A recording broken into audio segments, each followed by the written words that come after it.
Hi, good evening, everyone. We are live here on Battling Bad Brokers and Unpaid Freight Invoices. We have John Cantera, Noah's Fraud Prevention. We have Caitlin Price, the director of Noah's Dispatch Division, and myself, the president of Corporate Debt Collections. Howdy, y'all. Good evening. Now, if it's All right. okay, ladies, I kind of want to start with a huge warning for anybody out there who's thinking about leasing on um with a carrier. We all know that for carriers who have less than 6 months of authority, it's next to impossible to get loads out on the spot market.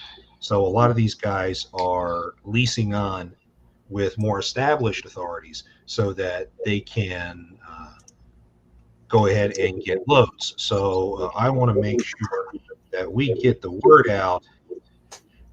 This is definitely somebody you want to avoid. Dixieland Transport, and they go by different names, but the owner is Jackie Crane. Okay, if you are contemplating working with anyone whose company name has any variation of Dixieland, and Jackie is one of the people you're talking to, stay the hell away. I'm currently working on an investigation with at least um, 15 drivers who are victims. Um, what she does is she gets you signed on, she takes your insurance deposit. They do actually go ahead and put you on their policy. Um, but after a couple of weeks, they stop paying. And most of these guys are usually out somewhere between five to $10,000 each. So there's a lot of money here that we're talking about. Please, if you're contemplating working with this lady, don't. That's my PSA for the day. Um, Jen, I saw some another interesting comment that I out on Facebook earlier today that I know that you talk to a lot about, and that's concerns how people get paid when the brokers don't pay. And they're specifically talking about the bond process. I was just Uh, going to speak on that actually. So that was my nice piece. segue, huh? You like So that? yes, actually I do. So that was going to say there's been a lot of confusion and a lot of people asking me when do I file on the bond, or if somebody goes out of business or not paying, then I call them up and I say, hey, do you need help? And they say, well, I've already filed on the bond. Well, let me tell you, that's when you file on the bond. If you're filing on someone's bond, you should be sending the paperwork to me at the same time. The reason for that is because when you file on the bond, you're going to tell me in the body of your email, I already filed on the bond. Here's the paperwork. What that does is it tells me you're pursuing that direct debtor, that Meadowlark agency, that Elite Transit Solutions, that Cell Supply Chain Solutions. You're filing on their bond. I'm not going to waste time filing on their bond. I'm not going to waste time calling them because they're already not paying you and not talking to you. It's a waste of my time. But what I'm going to do then is I'm going to reach out to the beneficial third parties because according to Title 49, well, according to the case law and supported by Title 49, the final mile carrier must be paid. Okay. And so what that means is that if the broker doesn't pay you, the broker is an agent of the ship of the arranger. So when that broker doesn't pay you, then you have the right to recourse back to the arranger for payment. They've opened themselves up to double payment liability. And just like you should vet your carrier well, they should be vetting their agent well. Okay. So when they don't vet their agent well, they've opened themselves up to double payment liability. And all parties are jointly and severally liable, which means we can pursue all parties that are on the BOL listed as a beneficial party. If they're benefiting from the load, if they're buying product to sell, to resell, or if they're having product made and they're selling it to somebody else, they're benefiting from the delivery of these loads because they're making money on them. So we can recourse back to them to get you paid. Now, that doesn't mean they're always going to pay the full amount because if they've already paid once, we're asking them to come to the table a second time to pay. So oftentimes it involves a settlement. So it might not get you made whole. So that's why when you file on the bond, we say you should send it to us at the same time because between what you get from the bond and then what we're able to recover from the other beneficial parties together, hopefully that will make you as whole as possible. Can you go into how the bond is filed against and what they can expect from the bond process? They can expect very little, but honestly, so to file on the bond, you need to go out to Safer Company Snapshot page. It's as a matter of fact, I'll put it up on my other screen and pull it up for you guys.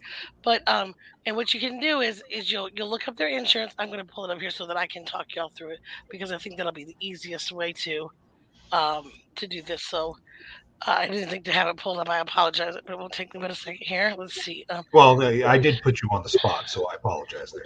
It's okay. It's all right. I forgive you this time. Okay, here we go. So, all right. So I'm gonna go and share this screen right here. Share screen, and then the middle one here. This one. Okay. So this is. Hang on.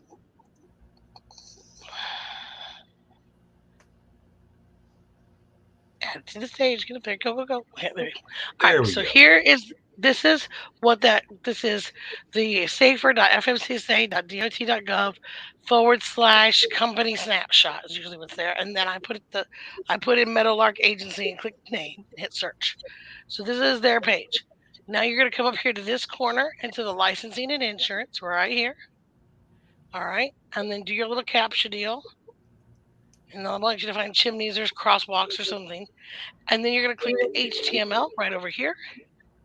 And then you'll go to active pending insurance right here. Now, in this case, there's no data because they're already, so you have to go to insurance history. And that's where you're going to find out. Now, you have to be careful when there's a whole list of them like this. You'll see um, that it was canceled and replaced like 7-1, and they got a new one. And then so on and so forth. This one was from 2017 to 7/1/23. So you have to know when your load was run. If your load was run before 7/1/23, you have to file under Lexon insurance. If your load was run after 7/1, you have to file under the Traveler's Casualty Insurance, a company over here. If you don't file under the right one, you will not get paid. Okay, so you How have to much pay attention on time? the effective dates over here. How Sorry. much time does a carrier have Okay. to So file you on have a bond once six. You have once a 60 policy can't? days. You have 60 days to file on the bond. Now this is where it gets tricky. There are some companies that count it the 60 days starting from when they give their 30-day notice of revocation. So it's 30 days before the bond cancels and 30 days after the bond cancels. Okay. And the other companies do it 60 days from when they cancel the bond. And so so that's why you want to do it within the 30 days right after because a lot of times there's I think it's American Insurance Group, AIG. I think they're the ones. I think they do the 30 days before and the 30 days after. So if you're at 31 days, you've lost out. Where most of the time that's acceptable. So you want to get right in there and be checking with them. So once you get to here, you'll see who they are, and this is their policy. And you'll click on that company, and then up here it tells you claim equals to send an email address to I think it's just the BFP claims at travelers.com. Yeah, there's a thing before and a thing after, but that's what that be. And then this is their mailing address. Here's a phone number. Let's do the Lexon one because it's easier to read. You'll call Tammy Henkel at this phone number and tell her I need to file on their bond for non-payment. You'll give them their surety number, their MC number, and they'll give you either a link to go get a form or they'll email you a form and give you a claim number. You'll fill that out and then you wait ad infinitum until you find out that you get $106 for a $2,300 load.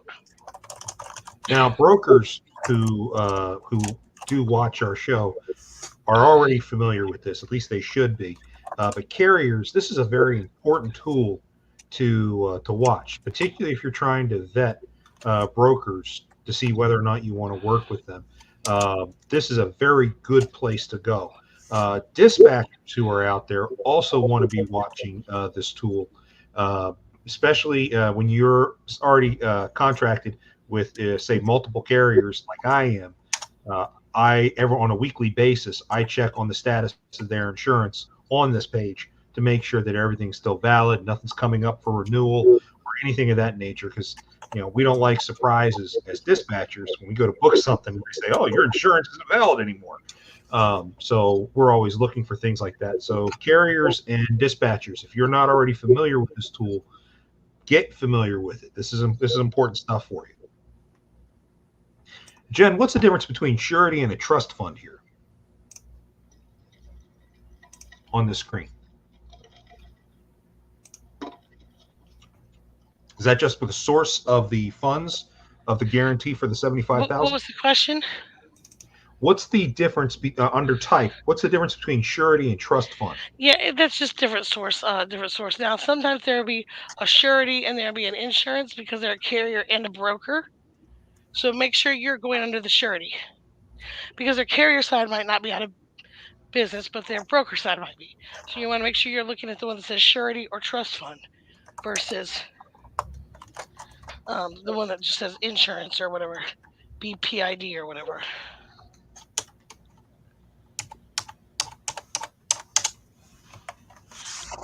Okay, All right, clear as mud. good info. Well, clear for us anyway, because we go through this stuff all the time. Yeah, if any of you guys out there have issues with any of this, you know to contact us at any time if you're not sure what you need to do. Just contact us over at NOAA. If you're not a member, join us at www.tnooa.com. And then you could email info@tnooa.com, and they will route you to us to help resolve your issue should you have one. Just throwing that out there. Okay. So that pretty much covers the bond talk for today, unless you got other stuff you need to say about that, Jen. Did you ask me something? I'm sorry. I was asking if you had anything else you needed to say No, about. I am good right now. I need you to take this for just a minute. I am handling a 2-year-old. You go ahead and handle that 2-year-old then. I'm going to go ahead and pester Kate for a little while on this one. I jump out on Reddit. I'm on some of the different subreddits out there, particularly the trucker subreddit and the freight broker subreddit. I do throw my opinion out from time to time. I've been banned from the trucker one. I don't know how many times now. But at the same token, there is still good information that we try to get out there. And a great question that came up over this past weekend that I just could not wait to jump in on is a carrier who was asking how people go about trying to verify the folks that they're working with. For brokers, how do they verify carriers? For carriers, how do they verify brokers? So on and so forth. You want to go ahead and field that one, Kate? So the way that I do it is, first of all, I look up their credit score, and you can do that. You can do that various ways. I don't personally really trust DAT's system, and maybe that's because I'm just not like fluid in their whole system, but I personally use Factors Network because I want to see how many outstanding invoices or payments they have, what their credit score is, and where it breaks it down between like, okay, they've paid this much between 1 and 15 days. They've paid this much between 16 and 30 days or whatever. They show what's 90 days or more, or even 180 days, I think. So I like those breakdowns. It gives comments and things like that. So I look at that stuff because that's how I find out who it is that I'm working with. And to this day, I do not believe I've ever had a carrier not get paid for a load. That's not to say that we haven't run into situations where we had to fight to get them paid, but have not had somebody not be paid for a load. But that's personally how I vet people, and that's pretty simple to do. Most people use a factoring company, get on there, do your credit checks, look at the comments, look at all that stuff. Look at reviews. If you're not sure, and I don't say this to be mean or rude, but I'm very leery of working with foreigners. So pretty much anybody that is foreign, if they have an older, more established MC, then that's fine. The age of the MC is the number one thing I look for. And 9 times out of 10, I won't book with somebody whose MC is younger than like a, I don't know, probably like a 140, probably around there. Because they're not going to be factorable most of the time. And there's just that, I don't know, it just throws up some kind of like red flag. Most of them are foreign. They're getting into this to try to pocket some extra money. And it's just a really dirty game. So I don't really mess with those people. One of the things that every major factoring company has told me whenever I ask them questions about this is the minimum requirement they have is 1 year of active authority as a broker before they're typically willing to do business with them. Now, they will offer trial runs from time to time, assuming their credit score looks okay. And they don't have any outstanding freight cards or anything like that against them, then they'll approve trial runs. But the standard is 1 year. So now I've definitely run into new brokers as well who have actually been fantastic, but they always seem to have that. They're always pushed a leg down only because they're under that 1 year mark. They have to have either alternate sources of funding to be able to handle a quick pay account, or even be able to offer EFS payment or something along those lines upon delivery to entice a legitimate carrier to give them half a chance when it comes to working with them. I mean, some of these brokers are legitimate. I mean, that's a fact. Of course, as what you mentioned, a lot of these that start off with 140 or newer. And for those who don't understand what that means, we're talking about their MC number. MC numbers are sequential, and as they're issued. So typically, the higher the number, the newer the authority is. I think 1 year right now is around 147, 148 is our authorities that are a year or older. So set your mark wherever you bet. But I think that's a good policy from a dispatching point of view as to how to work for certain ones, who you are willing to work for, who you're not willing to work for. Now, if you come across anything that has the hairs on the back of your neck standing up, Kate, and they pass your normal checks, what else do you do if you think something's just not right? Oh, I'll Do you ever come call. across? Yeah, well, yes, but typically when that happens, it's a lot easier to say no to something when it's still in a position where you can just say no.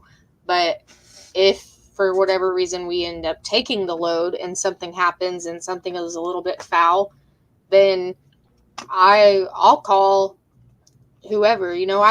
I've called the um I've called the shipper or the receiver, just to confirm, hey, I just want to confirm that this is who you're working with on this load, that we are working with the right person. Um, I don't just do that at random, it's if something happens, if something is a little weird, if they're pestering me way too much, then that's a big red flag, because that typically means they are being pestered by somebody else and they're not able to give them the answer. So, i.e., they double brokered their load and blah, blah, blah. We know how that goes. So, situations like that, if they're not really, if they're foreign, I mean, I can usually kind of distinguish if it's rightfully theirs or not. If they have a newer MC and I did choose to work with them, then like say that we'll do certified check upon delivery or something like that, then I might end up doing it. I might call the shipper and say like, hey, just want to confirm that this is who you're working with on this load and blah, blah, blah, blah, blah. I did actually call, and 99% of the time when you do that, they'll say, no, that's not who you're working with. But one time I actually did call about it was a brand new MC um, that I took a chance with. And I actually called the shipper and they were like, yep, that's who we're working with. I think it was Washington Truck Lines or something like that. I don't even know if they're still in business. But yeah, just stuff like that. If it's something really funky, I'll just call whoever. I read the BOLs and the rate cons like a hawk. So, and the stuff, you got to pay attention to the BOLs. The rate con is something that the broker made up themselves. So that's not going to have a lot of the correct information on it if it is incorrect. Like, you know what I mean? And all I can say is due diligence, due diligence, due diligence, due diligence. Yeah. And these guys are on the Check road and all the double check. time. Yeah, but read what you're doing. At least read your rate cons. Read your BOLs, especially the BOLs. When you go and pick up your load, read it. Look at especially where it says freight bill charges, third party freight bill charges. Read that. Like, look what does that say? Does that say a brokerage that is not the one you worked with? Does it say the shipper, the receiver? Does it say a totally random thing that sounds like a broker and then you look it up and find out that it is a broker? I mean, And look at your pickup and your delivery on your BOL. Does it match the pickup and delivery on your rate con? Is it oh really yeah. going to where it says on your rate con? Because I had one the other day that said it was picking up in California and going to New York. But on the rate con, it said California to California. Yeah, cargo theft That's is cargo theft right there. yeah. Yep. I'm glad you all are bringing this stuff up. It's important for everyone to understand that your BOL is the key that tells you whether or not you've got a problem. The problem is that a lot of brokers do not follow the established standards of how they're supposed to be filled out per FMCSA rules, and of course, it's not enforced. Um, what I've seen is the broker is sometimes listed as the carrier on a BOL, and that is very accepted in the industry. It's wrong, That's because but that's it's who's accepted. finding the carrier. Correct. Correct. But what the broker should be doing is once they book a carrier, they're supposed to put the real carrier's name in there. The broker should be listed as the third party, and that should be going out to the shipping warehouse. And most brokers do not do that. They don't do it properly. So you Hey, have to pay attention to what information is out there, and then try to interpret what the broker is saying in that rate conf or in the BOL that they put together. one thing that I will say, so one thing that I didn't bring up, I guess I probably should have, that does make the hairs on my neck stand up a little bit is when, and this is very, there's nothing wrong with this necessarily. A lot of people do it, but when the broker sends their own BOL, that's it's a big thing for me. I'm always like, all right, we're going to check. That's one of those situations where I'll probably call the shipper or the receiver or whatever and be like, hey, is this who you're working with? I just want to make sure because they can put whatever they want on their own BOL. You know, Mhm. that's not something that comes from the shipper or the receiver or whatever. So if they send the BOL or if they say that you need to make your own BOL, just Also, Question. do a little questioning. Yeah.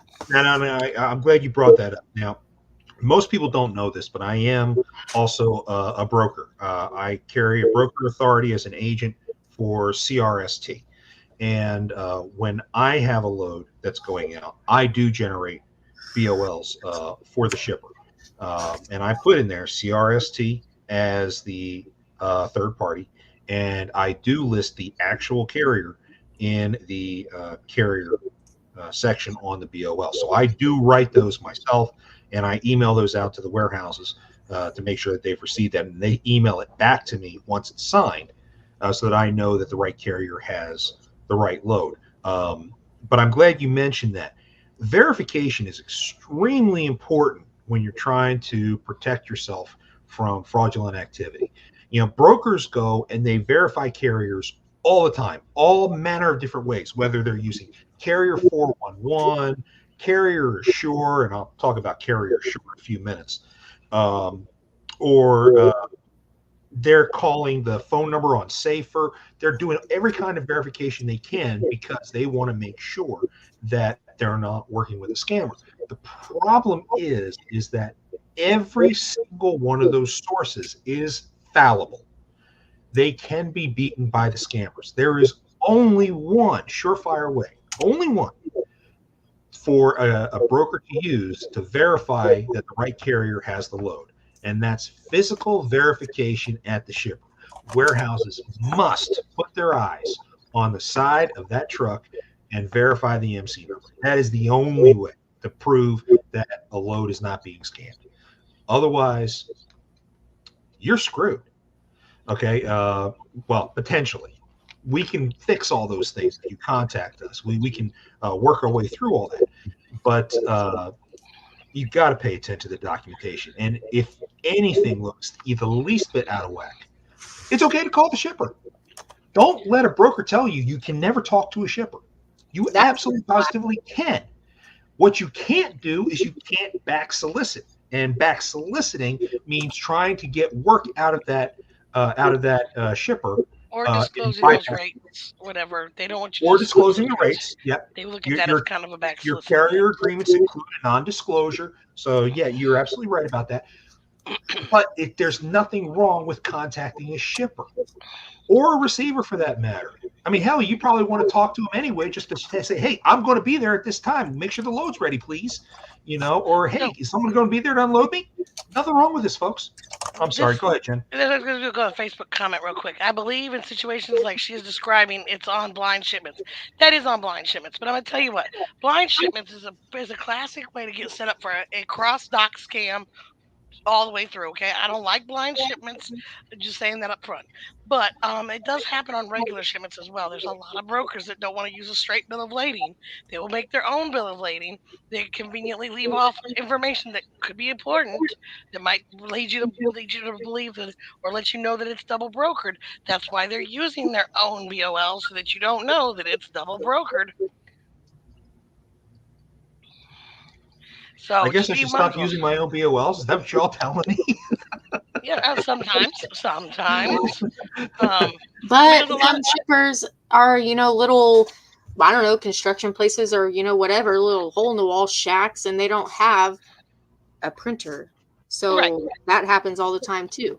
Well, I understand that. I'm just saying that we see those happen, and a lot of times it's indicative that it can. Now, I was going to tell you something about the rate com. We're talking about nuances on the BOL. If you look at your rate cons and you're reading along, and where it says the paperwork must be turned in to this email address in 72 hours, and that email address just sits slightly uneven off the line, slightly higher, slightly lower, just by a smidgen, just by a hair. Or maybe that email address doesn't correctly fill out that entire spot where the email address goes. Or there's a little bit of noise around that email address. And I didn't mean noise, but little ink dot prints or whatever. You know, Slightly different font. a slightly different font, bold print versus regular print. And you'll find that that happens consistently throughout that rate con, wherever that email address is. It doesn't sit flush on that line. It doesn't fill out that space just right. It has just a little bit of an off tick to the slant or the shape of the font. It is gonna be a double brokered load all the way through and through. Okay, that's one thing they do. They find one online they like. I can tell you also that when you have one company that goes out and they're replaced by another company, but they're the same people, those BOLs will be identical, right down to the grammatical errors and misspellings. You can lay the rate cons right on top, and it might say Pan American Transporters, or it might say American Success Trans, or it might say BSS Logistics, but they all sit right on top of each other identically, down to the misspellings and grammatical errors.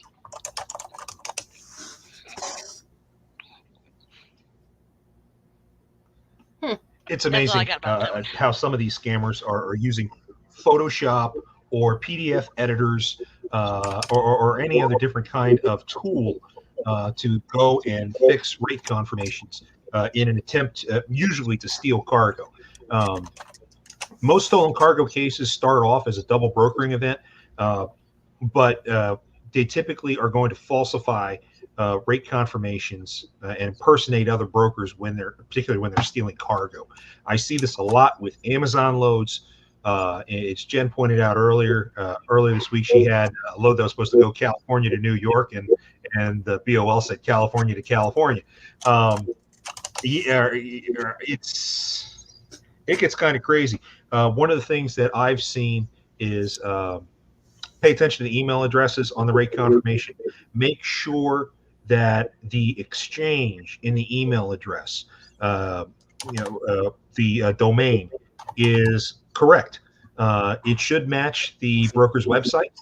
If it does not, that's a red flag. I had an issue with Varstar Alliance a few weeks ago. Varstar Alliance is varstaralliance.com. And the email on this one rate confirmation was varstaralliancellc.net. So these scammers are not afraid to spend money to pay for domains in order to impersonate legitimate brokers. So verification is absolutely key in just about every load you do. And it's a shame that we've gotten to this point in this industry. There's no such thing as trust anymore in this industry because these scammers are preying on the amount of distrust that exists between carriers and brokers just over rates alone. But now they're trying to add on to that to help foster that distrust even more. Verify everything. And there's nothing wrong with doing it. Professional dispatchers out there, you have got to protect your carriers. You have to do it. Otherwise, they will get past you and your carrier will suffer. I'm sorry, I'll come off my soapbox about that one. That's okay. It's all good with you. I'd like to kind of move on to another topic, another fun post that's sitting out on our Facebook group. You all heard this name before? John Rogers. Name rings a bell for anyone? Those of you who have been on our Facebook page in the last 24 hours, you've probably seen some posts from our president, Michael Boston. He's seen a link somewhere with this guy, John Rogers, who is a broker. I don't know what brokerage he works for, but in this live event, kind of like what we do here, he openly said that he has a margin of 40%. He owns 2 homes, and he's probably the most despicable POS that exists. Of course, we know some of the guys over at our favorite broker, TQL, are much worse. But anyone who openly admits publicly a 40% margin is absolutely despicable, to say the least. Anybody comments on that? Look, I've had conversations with people that say there's a part of me that doesn't ever really want to be involved in brokering. A, I feel like there's way too many people in it. B, I feel like it's a dirty game. It's not necessary, really, even for them to be involved. But it's also not necessary for me to be involved in my job. So, whatever. That's a two-way street. But I've talked to people and kind of explained to them because they're like, oh, well, what's a broker? What does a freight broker do? And I'll tell them. And they're like, oh, that sounds like the thing to go to. Like, why don't you do that? No, because I'm not a sleazy person. I don't think I could sleep at night knowing that I take that much money for sitting here.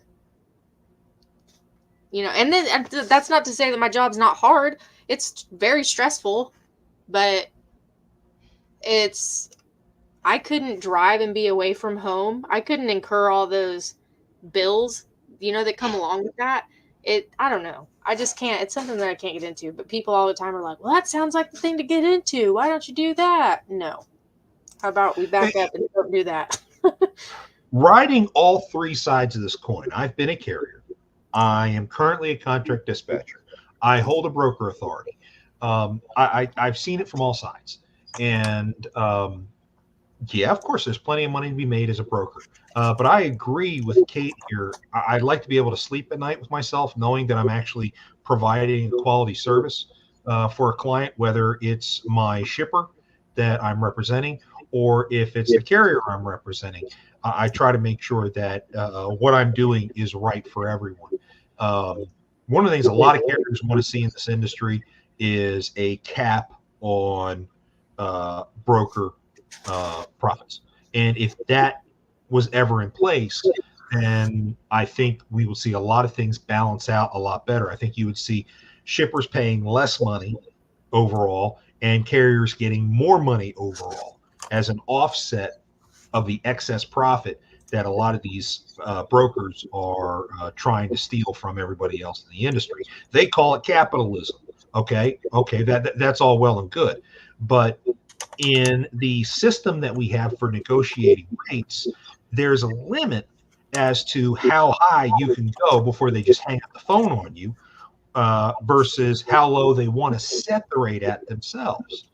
And there, it's really not a an adversarial system where you can start wherever and you work your way to the middle. It's a system where the broker tells you what they want to pay, and you try to ask for more, and they say, "No, I'm not going to give you any more than that." And then you either take it or you walk. The system was never intended to be that way, but it is how it's become. So there are a lot of challenges out there. We got a couple of questions that are popping up here on Facebook. I want to throw up on the screen for everybody. Uh, Something to ponder on. Is there a specific method or is there a group we can create to specifically connect shippers to carriers instead of having brokers in the mix?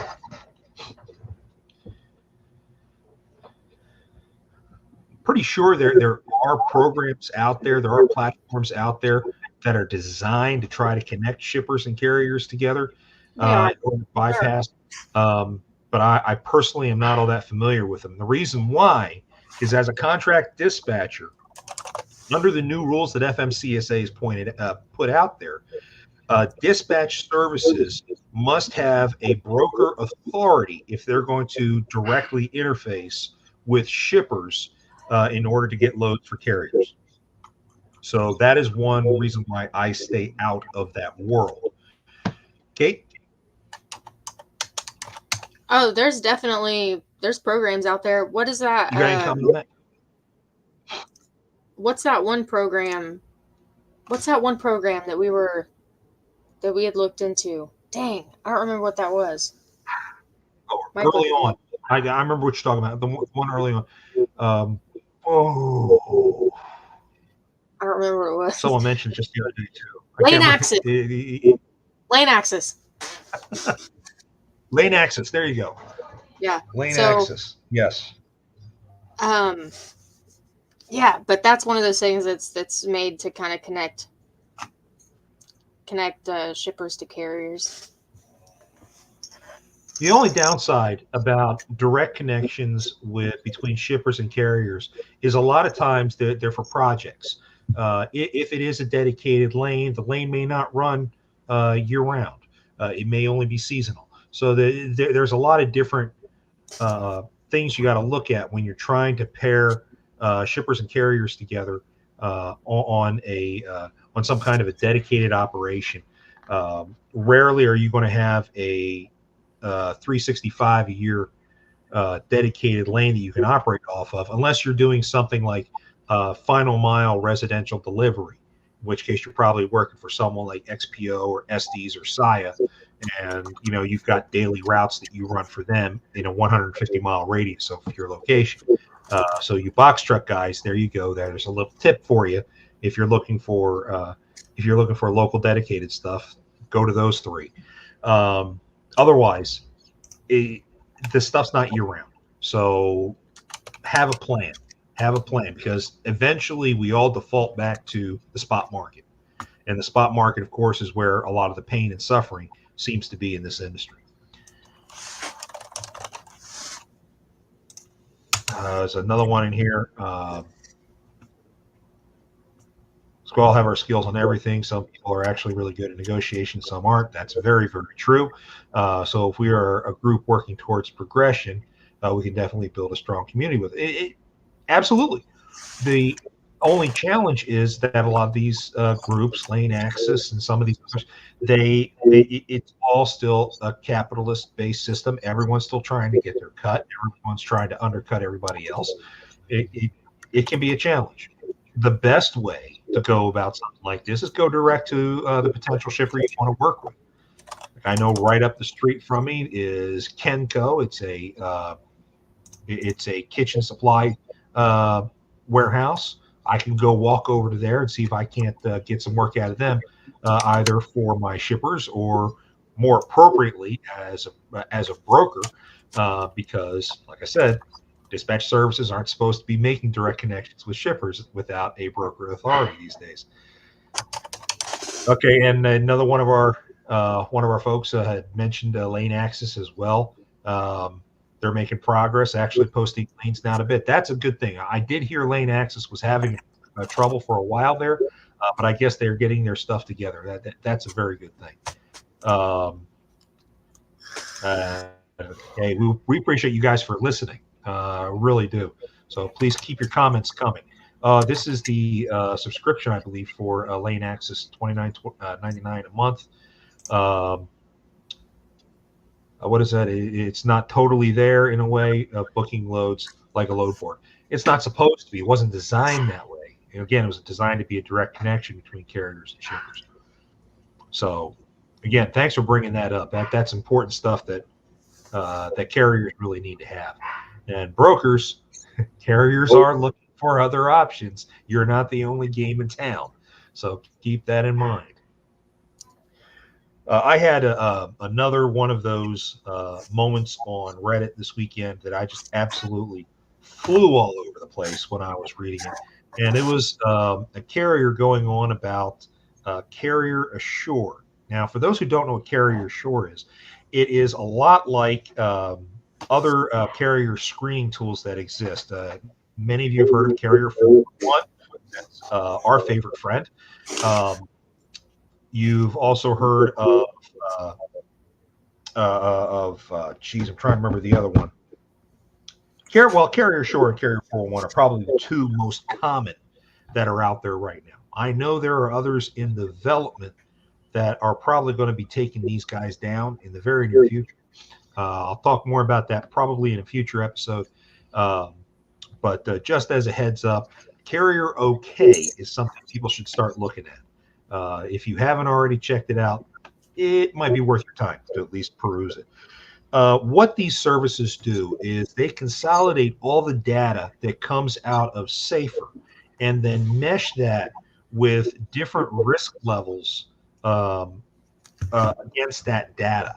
So Carrier Assure assigns a letter grade to every carrier that's out there based on their history, based on safety, based on other criteria. Frankly, we don't know what all that criteria is, but it's some algorithmic base that they go ahead and they establish a score on. And if you rate an D or an F on Carrier Assure, you might have a hard time getting loads from the brokers that subscribe to it. Now, Carrier Assure has probably about 20% of the market share for verifying carriers. It's not a lot, and it's not something you should be really upset about if a broker tells you you got an F rating. But the number one reason most carriers get an F rating in there is because they only have one or two trucks in their fleet. For some reason, multiple trucks in the fleet greatly improve your score under their algorithm. I don't understand it. It doesn't make sense to me, but that's the way they operate. Carrier Assure, in my mind, is absolute junk. So brokers out there who may be watching, stay with Carrier Assure. It's just not worth it, at least not in my opinion. Take that for what it's worth. Carrier 411, and many of you have heard me rant on and on about this, while either in posts or in on my YouTube. It's completely designed to destroy carriers, without a doubt. No two ways about it. never understood how a system is allowed to exist that can usurp the authority of FMCSA in determining whether or not a carrier should maintain an authority. Um, and I say that because these freight guards under Carrier 411 have the ability to absolutely destroy a carrier. Carrier 411 has what, about 80% of the market share. Most brokers use it, and any negative comments that appear in there, brokers take as gospel. And it's not.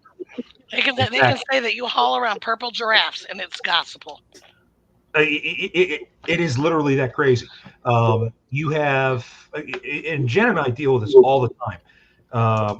We have carriers come to us with freight guards for the most ridiculous things. I had a guy who had a freight guard a couple of weeks ago for double brokering. It wasn't double brokering. He was late for a pickup, but the broker was so pissed off at him that he went ahead and threw every kind of accusation they can under him, Because just I'm sure the to reason that he emphasize was late, I'm sure the reason that he was late was because he was looking for another carrier to give it to double broker it. That's probably exactly. Exactly. Forget the fact he showed that's up what with they're his own saying. truck that had the right MC number and all that stuff. Right. It, some of the reasons why these guys throw down freight guards is absolutely ridiculous. But Carrier 411 does not have any outlets that allow for ridiculous freight guards to immediately be screened or questioned, nor does it have anything in there that allows for simple freight guards to drop off over time.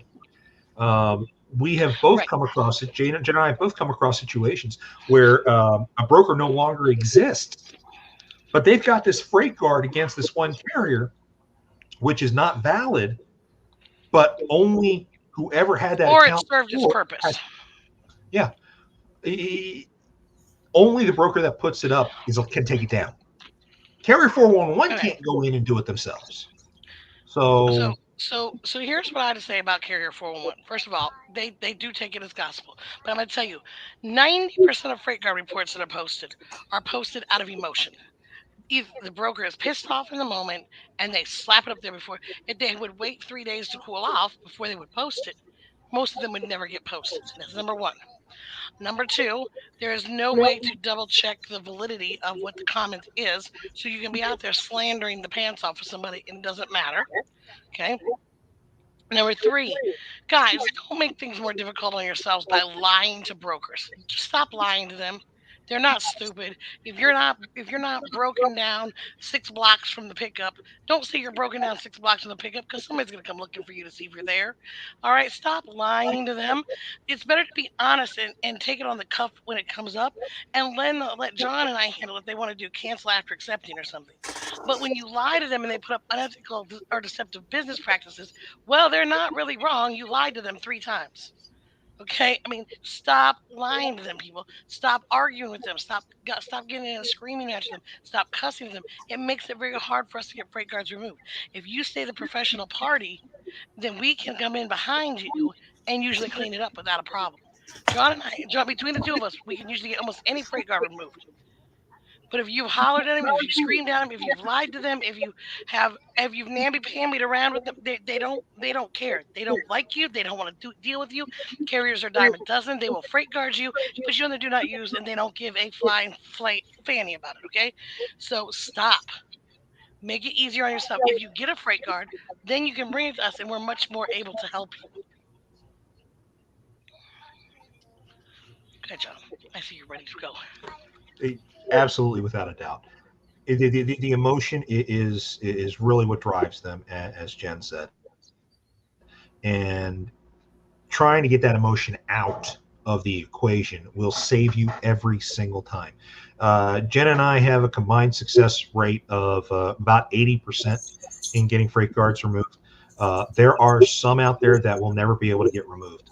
For example, if you're actually guilty of what they're alleging, they may never remove it. Okay, so just warning Which you, is what I we're going to am ask you a today. lot of difficult questions when you come to us. Yeah. The Which other is big what, reason why they won't remove a freight guard is if you damage the relationship with their customer. exactly. And I That's will another say big that one. Go ahead, Jen. the client Sorry. that I The client that I had that came to me today, they got a freight card earlier this month for unethical, deceptive business practices. There was a first come first serve. They said they were going to be there around 9 o'clock. They told the broker they were there and they were loaded. The customer called the broker saying, "Where's your truck at noon?" Okay, well, you told me at 9:30, 10 o'clock this morning you were there and loaded, and now you're not even there. You haven't been loaded. What are you doing? Then you tell me, "Oh, I'm down the block at the wrong place. I'm at this shipper down here. I'm sitting down here. I'm at the wrong place. I've been here for 6 hours." Okay, so now you told me that you're 4 blocks away at the wrong shipper. You're gonna go pick it up, and 30 minutes later you still haven't picked it up. And now the shipper's called the broker and told him he's a fucking idiot. Okay, so now that's really great when your customer calls and tells you you're an idiot because you're believing this carrier. And then on top of that, you tell them, "Okay, I'm broken down, but we have a truck that's coming." And you tell me that as long as I get a truck in there, that that you won't freight guard me or whatever.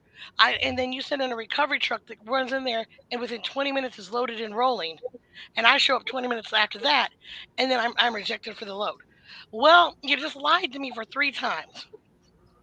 What do you want from me? I had no choice but to send in a recovery driver at this point because I don't know if you're telling me the truth or not, and I know I have a load to pick up. All right, now you want me to go in and clean it up? They were very adamant. We are not taking it down. We are not taking it down. I've already been in contact with the owner of our company. We are not taking it down. I said, okay, fine.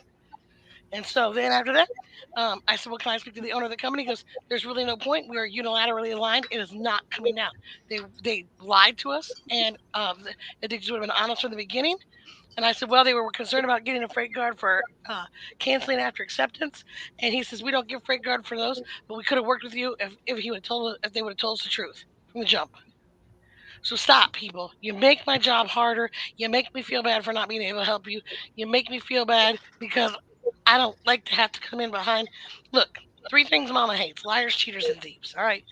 So when you go in and you're lying, you're cheating, you're thieving, it's very hard for us. It's hard for me to stand behind you to clean it up. All right, I can't do it. And so when they say no, it is not coming down. They lied 3 times. How can I tell them they're wrong for having unethical business practices and deception? Because you were deceptive. I mean, I can't argue with them.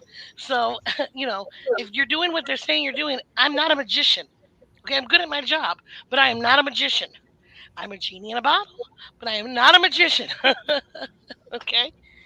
And so I need you guys to just be professional, be mindful of that. If you're wrong, you're wrong. Just say you're wrong. Own your mistakes. It's okay. It won't be the last time you're wrong in your life. I promise.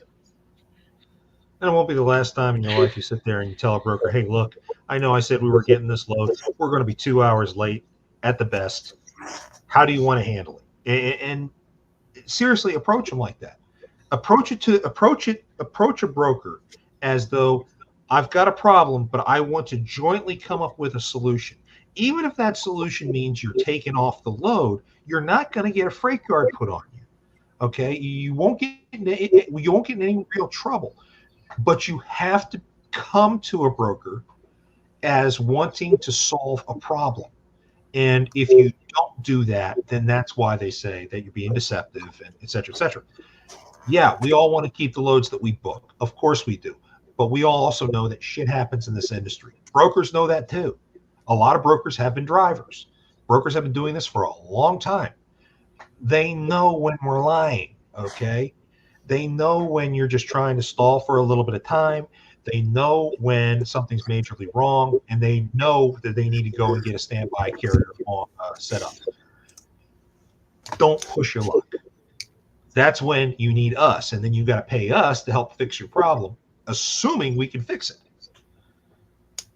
Sorry, it's only 80% success because there are too many times that these brokers say there's absolutely no way in hell this is never coming down. Hell can freeze it over, and it won't come down.